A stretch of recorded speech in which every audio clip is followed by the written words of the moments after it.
Welcome to the Old Time Radio Westerns. I'm your host, Andrew Rhynes, and let's get into this episode. This episode is going to be Have Gun Will Travel. Original air date is June 5th, 1960, and the title is Apache Concerto. Let's get into it.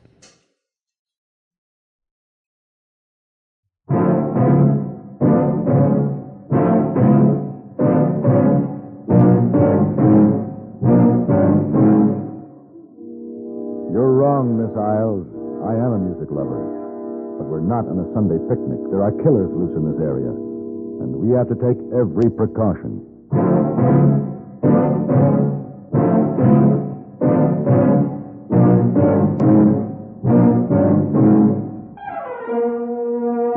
Have Gun Will Travel. Starring Mr. John Dehner as Paladin. San Francisco, 1875. The Carlton Hotel, headquarters of the man called Paladin.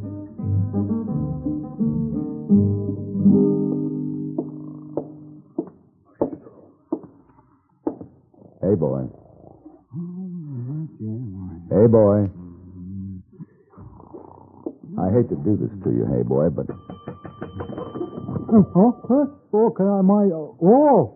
Esau. You want a room? I have a room, thank you. Esau. Mr. Paladin. Hey, boy, just close eyes at midnight for catnap. At midnight? Some catnap. It's now 5 o'clock in the morning. 5 o'clock? What are you doing on the desk? Night clerk gets sick, hey, boy, take over. Hey, Mr. Paladin, why you have suitcase? You leave the town? Yes, I'm taking the early stage, Heyboy. You get nice job? Well, Mr. Alonso of the New World Music Company has asked me to find 2 friends of his who are missing in Arizona. Yeah, plenty room in Arizona territory to get lost. I know, Heyboy, but these people should be easy to find. Professor Oscar Isles and his niece, they sell harmonium. I don't imagine they've passed unnoticed. Harmonium? What's that? There's a parlor organ, Heyboy. It plays music. You've seen them.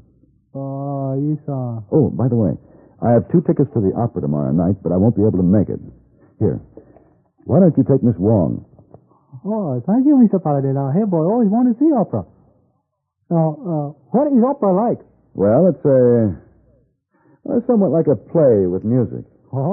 Many dancing girls? No, I'm afraid not. Not in this one, anyway. But I understand the soprano carries enough weight to make up for several dancing girls. Then, hey, boy, what's soprano? I'm afraid you'll have to, hey, boy. You can't miss her.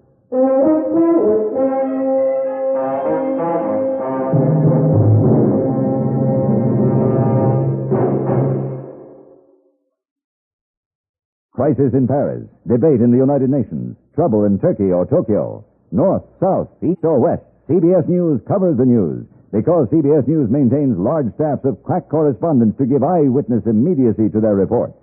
No station that lacks affiliation with a network of the dimension and scope of CBS Radio can possibly give you this eyewitness clarity. If you want to know what's going on now, if you prefer your news new, not warmed over, you're already making a habit of CBS News on CBS Radio. You are exercising selective judgment. With hundreds of correspondents at or within fast flight of all major world developments, CBS News pledges continued coverage of what happens wherever it happens. The first word in speed, the last word in accuracy. Yours on this station, daytime or night. Your key to all the world's happenings reported by the famous names of CBS News. Your ticket of admission to full understanding of history and the happening is this station's affiliation with CBS Radio.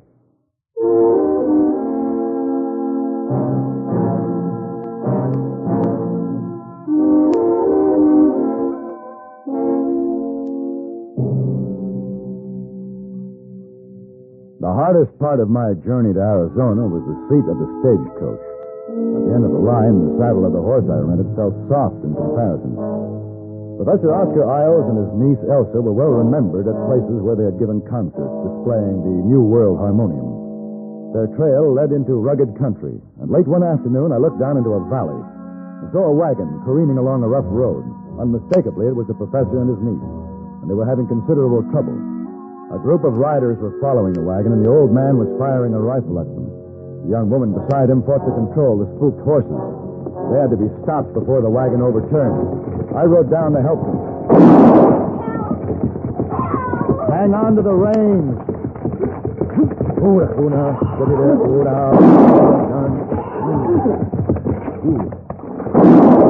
Stop firing that rifle. Those are outlaws back there. Well, whoever they are, they've pulled up. They're just waiting. Those are desperate-looking men. They've been chasing us. Uncle is only trying to protect us. If they had planned to harm you, ma'am, the way your uncle was firing that gun wouldn't have stopped them. Now, let's just wait and see what they have on their minds. Uncle, one of them is riding toward us. Don't worry, my dear. I have him in my sights. Which is about the safest place for him to be. Now, just put the gun down. Howdy. Can I talk with you? I'm a U.S. Marshal. Ride on up, Marshal. He looks like a criminal to me. Looks don't always make the law, man. My name is Paladin, Marshal. Well, I'm John Bone. I didn't mean to stampede these folks, Paladin. Only wanted to tell them something. We saw you. You were chasing us. No, ma'am. Just waiting for the gent here to run out of ammunition or the horses to run out of steam. Me and my men were... Those are your men? Those savages? Indian scouts. They're about the finest trackers you can get. Let the Marshal talk. Thank you, Paladin. We've been trying to ride down a renegade named Chivaro. Heard that him and his half-breeds have come up from the border to do some raiding. Oh, no. Afraid so, ma'am. They're all known killers, too. We were going to warn you to make for a town or fort. Is this Chivaro supposed to be close by? I'm not sure. We're heading for the last place they were seen. Maybe we can trail them from there, but getting kind of late in the day, guess we'll have to make camp. You mind if we camp with you? Then I'll escort these folk to the nearest settlement tomorrow. Glad to have you, Paladin. I'll tell my men. Well, Professor Isles, we can make camp here if you don't mind. Did you call me Professor Isles? I did. And you are Miss Elsa, his niece, right? Yes, but... Well, how did you know? Mr. Alonso in San Francisco was worried about you. You're long overdue, so he sent me to find you. Not really. Where have you been? Well, we kept getting lost and having to start over. Uncle Oscar, I told you we should have written. But I wanted to surprise dear Alonzo. Well, we better make camp. Those savages, are they really going to be with us? They are, for the night. And you should be mighty grateful. Well, I doubt if I'll be able to sleep with them camped with us. Well, let me tell you, Professor, I wouldn't be able to sleep without them. Now that I know Chivaro and his renegades are nearby.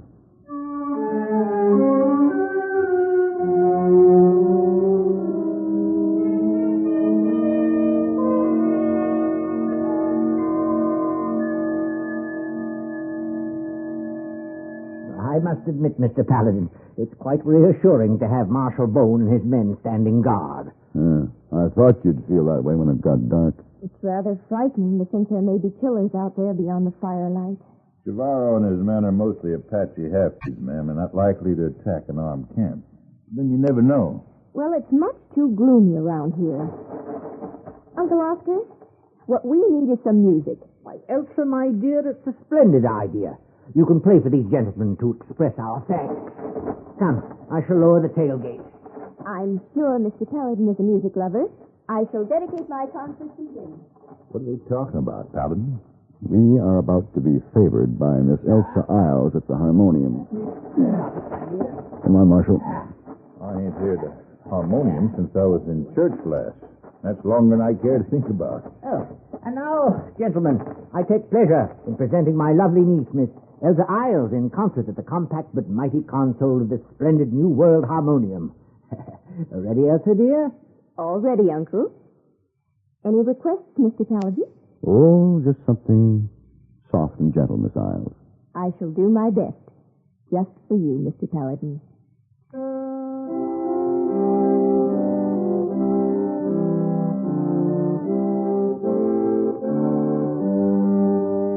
Before I realized it, I was lost in the music played by the lovely girl. Her beauty and the music of the little harmonium was an unusual contrast to the rugged wilderness and the black night. I wasn't the only one absorbed by the sight and sound. Marshal Bone seemed hypnotized, and his men moved closer, gazing intently at the girl. They were entranced by the strange music. Even the ones on guard turned their backs to the night and wandered toward the wagon. This would never do. I was about to stop her when she finished her first selection. delightful, my dear. Now play my favorite. All right, Uncle. Professor, I'm sorry, but I think we'd better end the concert for tonight. But why, Mr. Paladin? I've only started. Marshal. Huh? Take a look at your men. Well, I'll be... Get back to your post, men. Paladin's right, ma'am. I almost forgot where we were. Thank you for the music, ma'am. Well, Mr. Paladin, you're evidently not the music lover I thought you were. A music lover I am, Miss Isles. I also have a great love for life. You mean the renegades might be out there? They might be.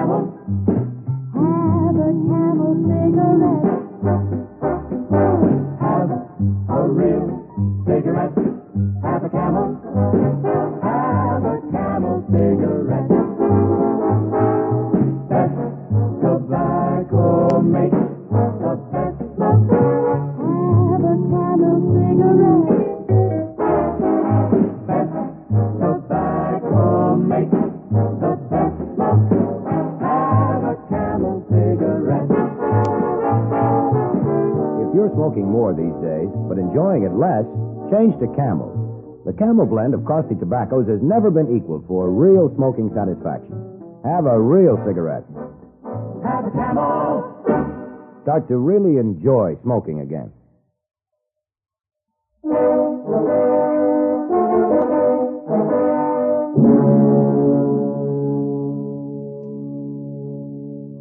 The night passed without incident. I tried to get as much rest as I could, for I knew that herding my musician friends through killer-infested country would be no picnic. I hated to see Marshal Bone and his men ride off just before dawn, but I knew they had a job to do. So did I. Getting the Professor and Elsa on the road was not easy, but somehow we were soon on our way. Really, Mr. Paladin, I don't see why we had to start at such a disgustingly early hour. Why, the sun isn't even up. Now, Elsa. Miss Isles, if I'm to be responsible for your safety, you'll have to follow my rules of the road. Mr. Paladin's right, Elsa. We should be thankful he's here. I'm sure Mr. Alonzo paid him handsomely. He did, ma'am. He thinks you're worth protecting, even if you don't. All right, now let's travel. Keep your eyes open.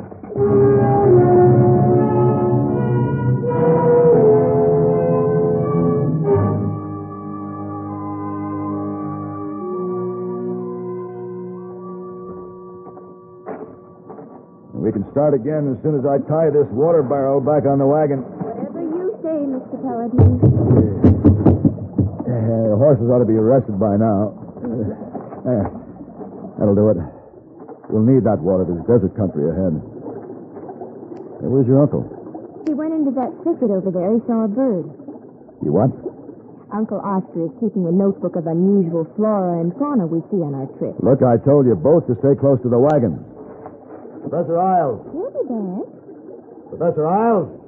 He couldn't have gone far. Miss Isles, in this country, just behind that thicket is far. Come on, we better find him. Oh, very well. I wish I could convince you and your uncle that we're not on a Sunday outing.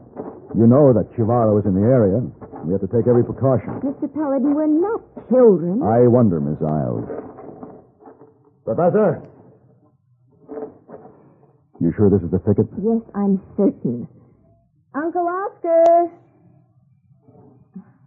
I wonder what could have happened to him. Well, stay close. There's a small clearing through these bushes. Come on.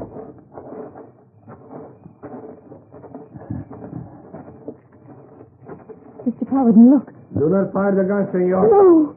My knife will slice his throat. Mr. Paladin. Quiet. My men surround you. Drop your gun, senor. Bueno. Now, please, come forward. Do as he says.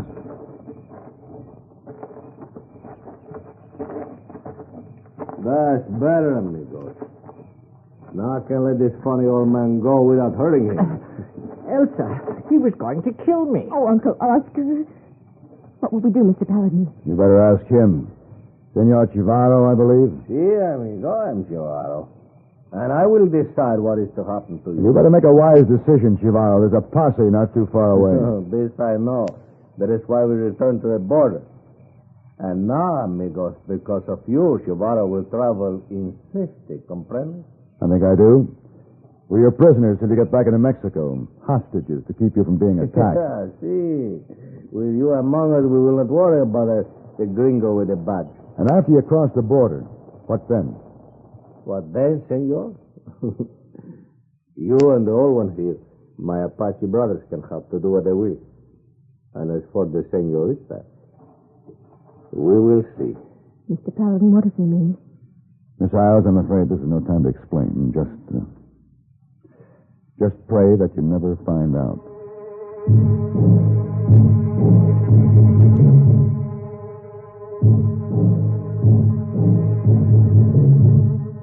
The professor and I were tied to the back of the wagon, half dragged along the dusty road. Chivaro rode up with Elsa, taunting her mercilessly. Just as the professor was about to collapse, we luckily had to stop for camp as it was growing dark. Guards were posted, and the professor and I were untied, forced to sit near the campfire.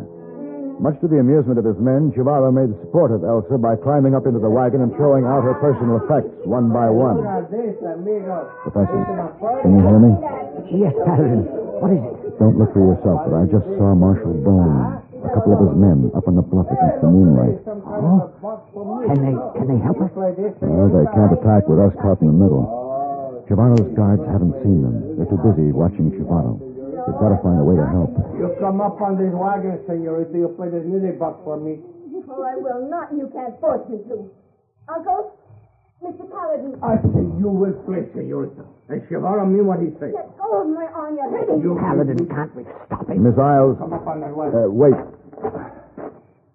Please, play for me. What? Play just as you did last night. But I don't... Please, Miss Isles. All right, Mr. Paladin. See, my better, senorita. Look, Carl, you made the music put you on. I put you up on your work. Are you thinking of Paladin making her play for that ruffian? Remember what happened last night when she played? We were all practically hypnotized by the music. It might happen again.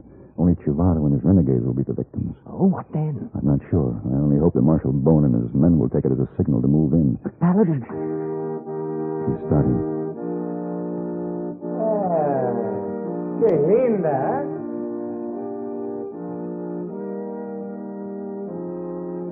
Again, the music had its effect. Chivaro stared at Elsa as she played. His men were like children, intrigued by what they saw and heard. All of them turned toward the wagon, their guard duty, everything else forgotten. As I had hoped, Marshal Bone started to move. On the edge of the darkness around the fire, I saw one of his men move up on a renegade guard and silently pull him down behind a boulder, strangling him. Another guard quietly disappeared as the marshal's men took positions as close to the campsite as they dared. Elsa neared the end of her selection. I knew it was time to act. There was a guard near me, his rifle slack in his hands as he listened to the music. I had to get the gun to use on Chivaro before he could hurt Elsa. Hey, amigo. Chivaro, aquí.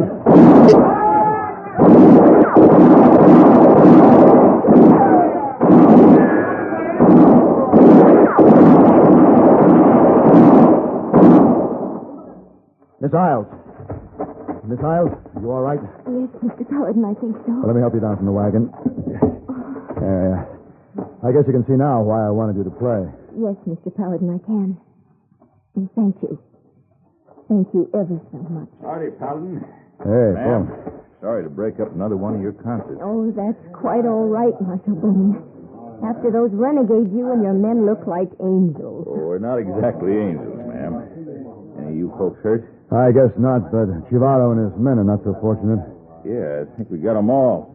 And you get the credit for Chivaro, Paladin. Wait a minute. Where's the professor? Oh, no. Over there, he's fallen.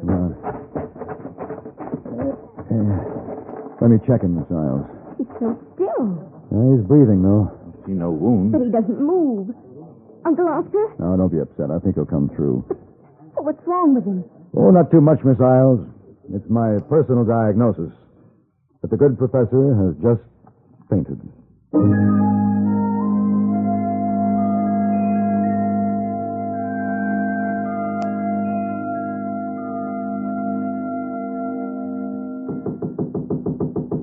Come in.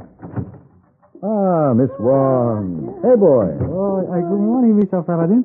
Missy Wong and Heyboy come to welcome you back. Well, that's most thoughtful of you. You find people you go after? Yes, Miss Wong, yes. Lost or found and safely delivered. Oh, that's very good, Mr. Paladin. Are you bringing back something interesting? Ah, that's why you're here. You heard about my harmonium, huh? Heyboy and Missy Wong are most curious about music box. Well, it's right over here. Oh. It was presented to me for services rendered. And I have quite an attachment for this instrument. It saved my life. Most beautiful. Yes, Mr. Paladin, can you play this harmonium? No, Heyboy, I'm afraid not. Maybe someday I'll learn how. Oh, by the way, did you two use those tickets for the opera? Oh, most certainly, Mr. Paladin. Missy Wong and Heyboy go, but not understanding one word. Oh, words, very strange. But reading music, oh, very lovely. Well, I guess words aren't always important. Music hath charms to soothe the savage beast, to soften rocks or bend the knotted oak. Yes, Mr. Paladin think Missy Wong and Heyboy savages? Oh, no. Of course not, Heyboy. No, I was just quoting from a play by Mr. William Congreve. And I never realized what he said was so true.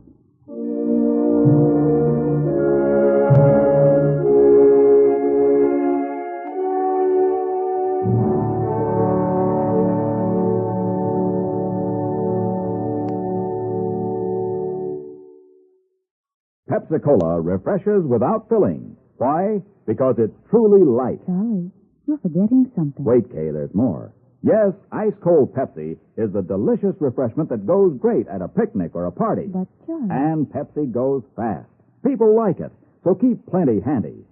There. Oh, you did fine, except for one thing. Well, I mentioned lightness and how Pepsi refreshes and how fast it goes. You left out Pepsi sociability. You know the Be Sociable song. But, Kay, I can't sing. I can. Listen. Be sociable, look smart, keep up to date with Pepsi. Drink light, refreshing Pepsi. Stay young and fair and debonair. Be sociable, have a Pepsi. Well, at least I can say this. Pick up an extra carton of Pepsi today. Please do.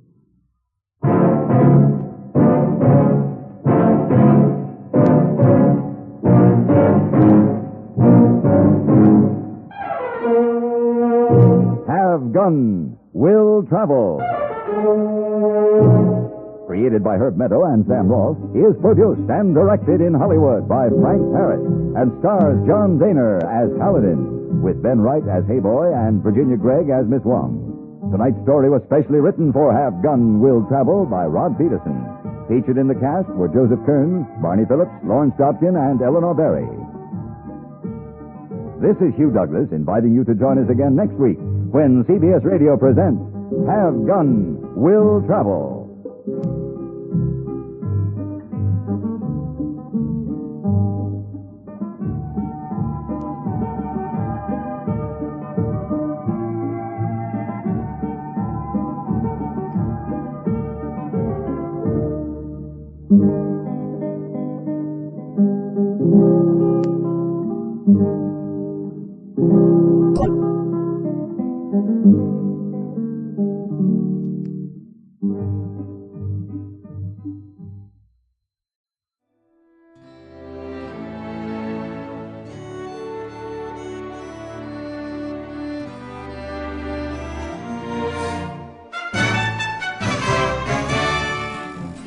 This has been a presentation of OTRWesterns.com, and we hope you enjoyed.